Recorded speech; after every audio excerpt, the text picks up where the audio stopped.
Hi everybody, it is Mackenzie and I am back again today for the third and final part of my life story or testimony. And this part is my adult life or life after marriage. In the last video I left off at age 18 when I got married, and so this is just continuing on with that. So at age 18 I was working full-time dog and cat grooming shop, and I was also in college full-time as an early childhood major, and we were saving money. We saved all of my income and we just saved it so that we were learning to live on one income, and also because we knew we wanted to buy a house and put a pretty big down payment on it at some point. At 19, the business started slowing down a lot at the grooming shop. My boss was also one of my best friend Chris's mom, and I talked about him in an earlier video, but he had been my best friend for years and years and years, and that was my boss at her business that she owned, and she cut my hours drastically. I couldn't justify only working like 10 to 15 hours a week, so I went to find another job, and I got a job as a 1-year-old teacher at a daycare, and that quickly led to me ending up being the director of that daycare. Like within a couple of months I was moved right up. They were just starting out and the owners moved me up and trained me and taught me everything that I needed to know, and so I was actually in charge of the teachers and everyone there. I was still working Saturdays at the grooming shop. We're waiting for Steven to go to boot camp. He signed up with the military right when we got married, like the same month, and we were just waiting to hear when he was going to go to boot camp, but we still hadn't heard. And we wanted children right away to make sure like whenever we got pregnant I would have graduated before the baby was born. And I also really didn't want that stigma of being a teen mom. I was 19 years old. I just wanted to be 20 by the time I had my baby, just to avoid that stigma, which looking back I'm like, what is seriously a few months difference? It's not a big deal.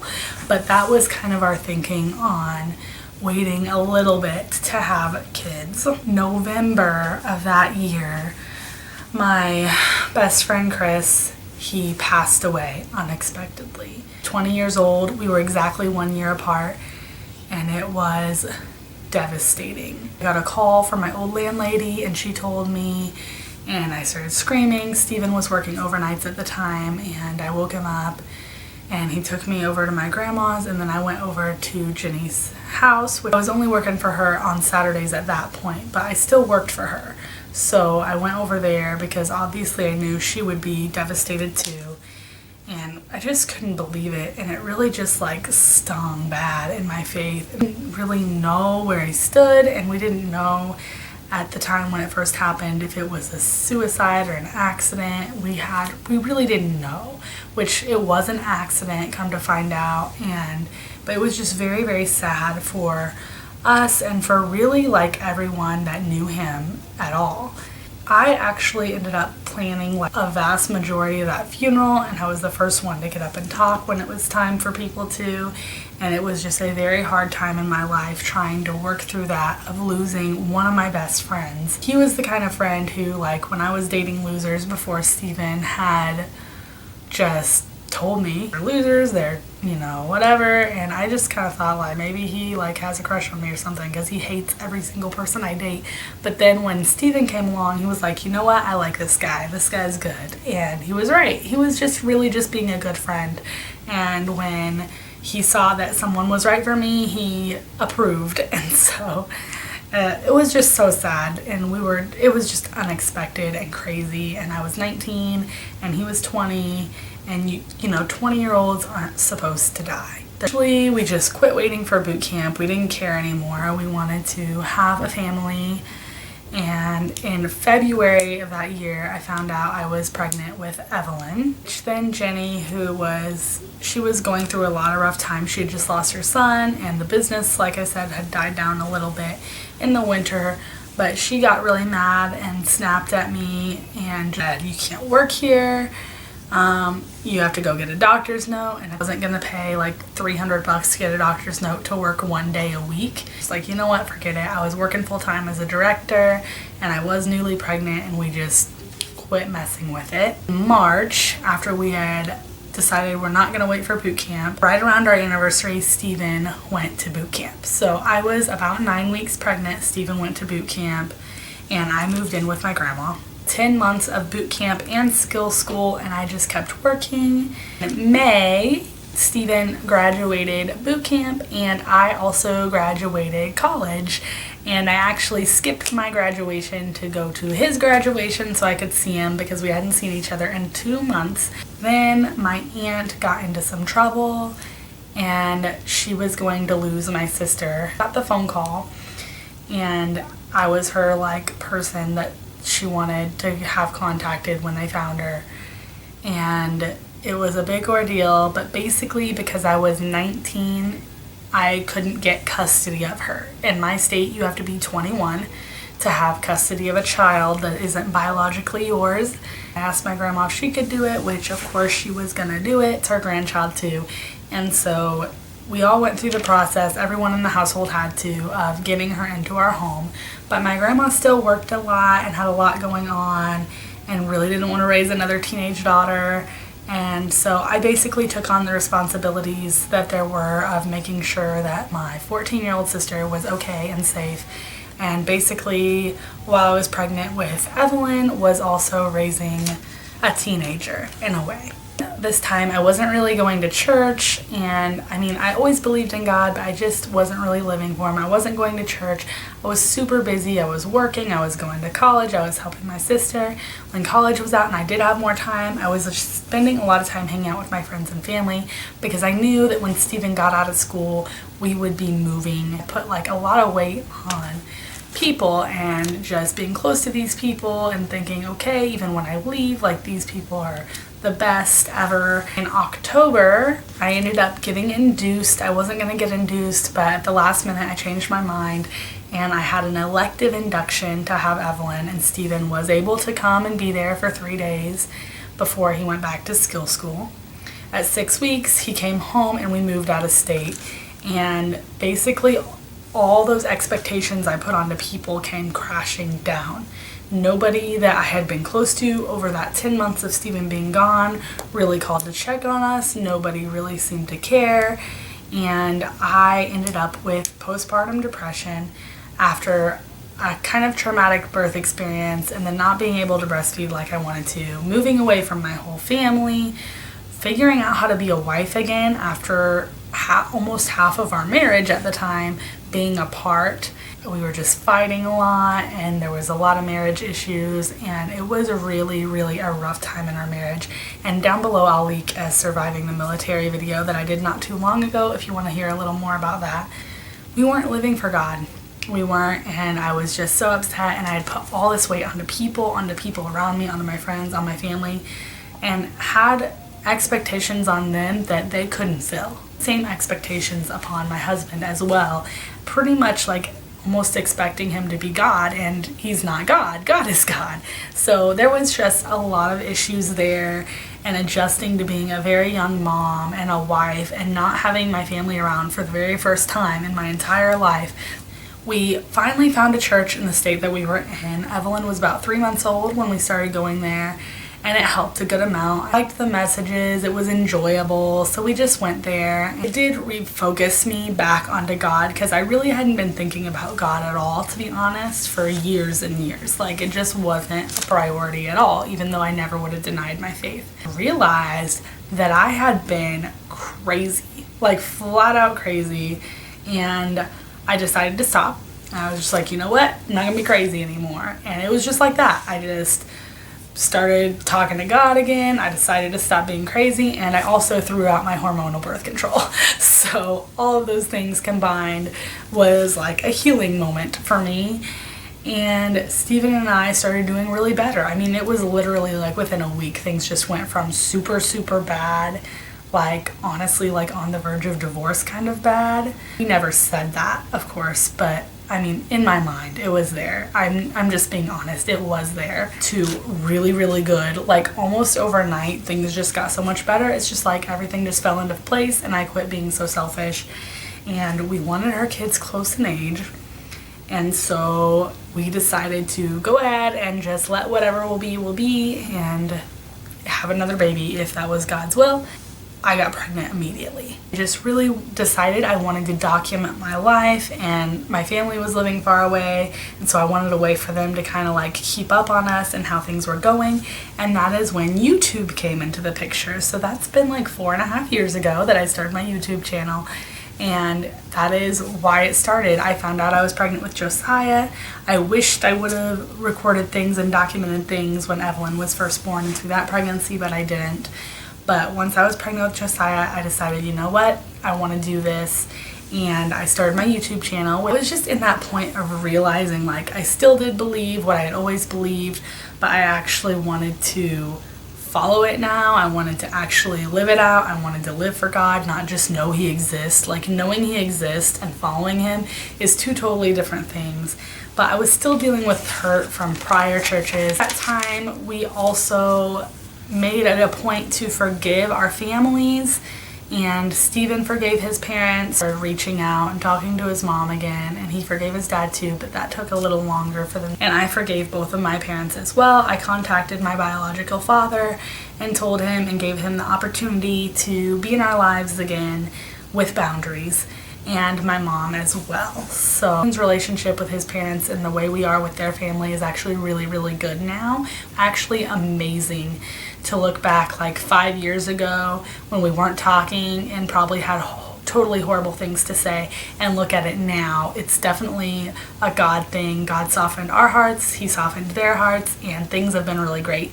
As far as my parents go, there's been a lot of ups and downs. My dad seen us a few times when I let him know I'm in town and make the effort, but it's not like he calls and checks in ever, or when we do see him, it's just very awkward usually. So, and then my mom, it's just been ups and downs. You know, she'll do really good for a while, we'll be really close, we'll talk every day, and then she will just plummet into being a little bit crazy. It's just impossible to talk to her sometimes, and so we've had good and bad. But I've always said, you know what, I love you, I want to be in your life, I want you to be in mine. But at the same time, there's a level of safety there, there's boundaries there. If you're acting in a way that's not safe, I can't have you around me and our kids, basically, is how that's all went down. So that's been a process for sure. When we lived out of state, Stephen was on active orders, and it was a 1-year maximum active order. So at 6 months, we started looking for a house, and we were going to not live there anymore. So we were looking to move back to our state, but not the same town that I was from. And we thought we would have to rent. And we went through a huge series of events where we almost closed on one house that was probably way too expensive for us, and it fell through at the last minute. Then we found this house, and it was a foreclosure, and it was going to take forever to close. We switched loan companies in the middle to get it done faster, and it worked out perfectly. It was amazing. Stephen worked his last day in the other state. The very next day we closed on this house, we moved here. We had 3 weeks in our new home before he got deployed. So we had 3 weeks to remodel everything because it was not livable. Evelyn was 10 months old and I was 5 months pregnant with Josiah. I was once again in a new town where I didn't know anybody, and Stephen was gone. So I met Rachel, and Rachel is Stephen's cousin, and she is also a great friend of mine now, but I had just met her at that time. And she was talking to me about, you know, having a natural birth and what I was going to do and trying to find a midwife, and she helped me out a lot, and she became my doula, and she also became a great friend of mine. And while Stephen was deployed, I wanted to go to church, but I hated to like go by myself with Evelyn and not my husband, and so I just really didn't want to go alone. So I started going to church with Rachel, which her church was very different from everything I'd ever been used to. People were real and sweet, and like everyone would talk to you. They were passionate. People were on fire for God. You could just tell in their worship that they really, really believed this. They were really going after God. The services were a lot longer than what I was used to, about 3 hours long usually.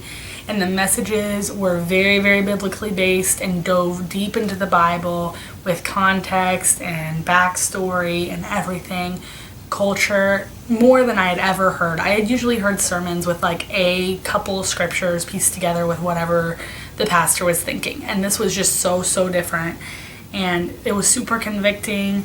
There was intense worship, intense prayer, and it was just way different than I was used to. And I was sitting there with Rachel, and I was just kind of like,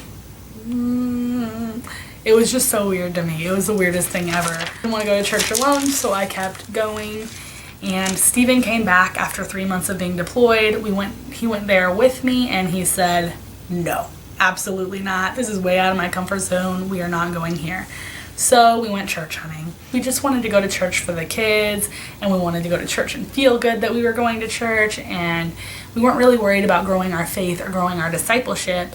We just kind of wanted to be social and feel good and feel like we were doing the right thing by going to church. January of 2013, Josiah was born. I did have a natural hospital birth. We prayed during the birth. It was probably the most serious prayers I had ever prayed in my life. And I got a lot of healing from all the birth trauma that I had had with Evelyn. And it was just a great, amazing experience. And I could feel like the power of God so strong during that birth, stronger than probably I ever had in my entire life. And it was just amazing, amazing experience. That kind of changed like the way I saw God too, because I used to think like God was way up high in the clouds, he was nowhere near, and like I could feel God near, like I could literally feel it. So that just changed a lot, just having Josiah. Like that was just a huge thing right there.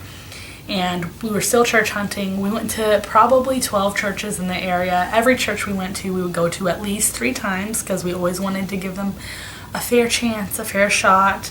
And just none of them worked. Went to one that we thought was pretty decent, and we went there for several months. And we were headed home from the life group, and we were in the car, and it was just silence in the car. And Steven looked at me and he said, I really don't think this is where we're supposed to be. And it was like relief came over me, and I was like, neither do I. Then what? So we were both just like, well, now what are we gonna do? Because we had been there for several months, we were sick of church hunting, and it was just like relief that we were on the same page, but defeat. Like, what are we gonna do now? Because we needed to be in church, we wanted to be in church.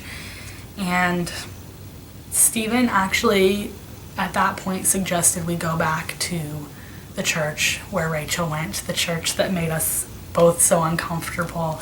And we just kind of decided that if the passion and the hunger for God and the zeal of God and those people was our biggest problem with the church, that the problem wasn't the church, the problem was us. And so we went back. It was a lot of just being brought down, and then built back up, and rid of so many things we didn't know were wrong, so many things that were on us that we just didn't realize. Westernized theology, humanism, things that just weren't biblical. We were good with our finances, but we went through a season of learning about financial stewardship and like the godly way to handle finances, really love our families, how to really love our spouse, how to set boundaries that are safe, not allowing ourselves to be a victim, just all these things and so many more things that we were just really starting to learn and grasp and comprehend for the first time. Even knew a lot more. He had a more biblical background than I did, but I, for the first time, was learning all of this stuff. And we were set on having a break between Josiah and any more children. Steven actually for a while didn't want any more children. And we decided to open the door and see what would happen and be open to a third child. And once again, I got pregnant right away with Nemi. And during that time, we were just growing, being fed, learning, and actually becoming disciples. And there was just so much peace peace that had never been there before in our marriage, peace that had never been there before in our families. Like, there was still family issues on both sides that happened constantly, but they didn't shake us. They weren't bringing us down. They weren't ruining our day, ruining our life. It was just to define us. That wasn't part of us. I mean, we still love them, but that wasn't going to bring us down. And then September 14th, 2014, I had Nehemiah, and Nehemiah's name was converted by God, and we really felt like that was right for him in our season of life. That time was really when everything shifted in our lives, in my life especially. And then we suffered a miscarriage, and it was shocking. There was so much love, support, help, and just unnatural peace for me after the operation. And in faith journey, I would say, I started believing in God when I was 14. Biblical foundation, I didn't really know anything about it. It was just more like of a feeling, an inner knowledge, an inner belief that he did exist and he did have our best interest at heart, but not much more than that. And it made me back, like, I see how God really steps, even when I wasn't seeking for the good in my life, he was making sure that all the things that happened would turn around for good, even if it took time. And while I was pregnant with Nehemiah, that's really when things just turned around. And I would say that's when, instead of just believing in God, I started following God. And it's a huge difference. And now I'm 25. So the last 2.5 years have by far been the best years of my life, even with the struggles and the ups and downs that happen in everybody's life. Everybody always has things. There's never the best. Just really walking with God, and I still fail often. I have definitely not arrived as who I'm supposed to be, who God wants me to be at all. Every day I'm like, oh my goodness, I'm screwing up everything. Like, I do think that sometimes, but I know that I have his grace and like the Holy Spirit and so much going on, and I'm getting there, and I'm thankful. I'm so thankful for this life that I have. I've seen people through, or maybe not even as much as I went through without God, and it tear them apart and ruin their lives. And I've seen people go through way worse than me, and someone woke up from a nap. I've seen people go through way worse than me and then just turn out amazing and have such hope and such prosperous, amazing lives with God. Here to basically tell everyone that, our past, the circumstances we're born into, the things that happen in our lives, that doesn't define our future, that doesn't define who we are. What things are done to us that are out of our control doesn't define who we are. And this is just the beginning of my story. I'm only 25. I hope that I have a lot of life ahead of me. And I'm really blessed right now, right here today in my life. I am blessed. I've been blessed my whole life, I believe, even through the bad things. But right now, today, God is with me, and I'm blessed, and I'm thankful for all I've been given. But at the same time, I know there's so much more, and I'm excited, for what's next. And I know that there's just so much more growing to do, and so much more learning to do, and so much more good coming. And that is where I am. That's how I got here. There's my story, and I hope there's some parts easy and some parts very hard to talk about. So I hope you guys enjoyed it, and leave your questions and comments below. Maybe I'll do a Q&A or something if people have a lot of questions. I don't mind. I'm open to talk about anything that you guys want to talk about, and just let me know what you guys are thinking, and I will see you soon in our next video. Thank you. Bye.